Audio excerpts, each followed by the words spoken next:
In a remote village surrounded by barren hills and dusty roads, there lived an old man named Rahim.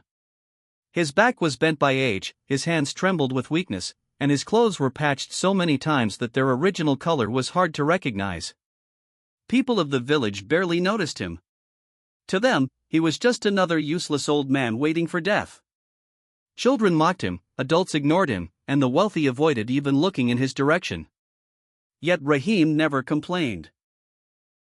He lived in a small mud house at the edge of the village, where silence was his closest companion and patience his greatest wealth. Every morning before sunrise, Rahim would wake up, wash his face with cold water from a cracked clay pot, and whisper prayers that only God could hear. He asked for nothing, no wealth, no respect, no ease, only strength to remain grateful. Despite his poverty, he lit a small oil lamp every evening and placed it outside his house. The light was weak, barely pushing away the darkness, and villagers often laughed at it.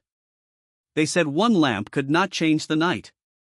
Rahim only smiled, believing that even a little light had purpose. Among those who mocked him most was a young man named Salman. Salman was strong, loud, and proud. He believed youth was power and poverty was a sign of failure. Whenever he passed Rahim's house, he made cruel remarks, reminding the old man how useless he was. Rahim never answered back. He believed silence was better than words spoken in anger, and dignity was worth more than pride. One year, the village was struck by a terrible drought. Rain stopped falling, crops dried up, and hunger spread like a disease. Families who once laughed at Rahim now struggled to survive. Salman lost his work, his savings vanished, and his friends disappeared when he needed them most. Hunger broke his pride, and desperation pushed him to places he never imagined he would go. One cold evening, weak and ashamed, Salman stood outside Rahim's door. The same oil lamp was still burning. With trembling hands, he knocked. When Rahim opened the door, Salman could not meet his eyes. He asked for food, his voice shaking with hunger and regret. Without a single word, Rahim went inside and returned with a piece of dry bread, a pinch of salt, and a cup of water, the only food he had. Salman broke down in tears.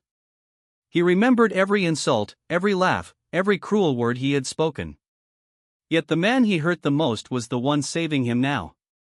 Rahim finally spoke, softly and calmly. He said that darkness does not disappear through anger, but through light, and light is created by mercy, not strength. Those words settled deep into Salman's heart. Time passed. The drought ended, rain returned, and life slowly rebuilt itself. Salman changed. He worked honestly, helped others, and never again mocked the weak.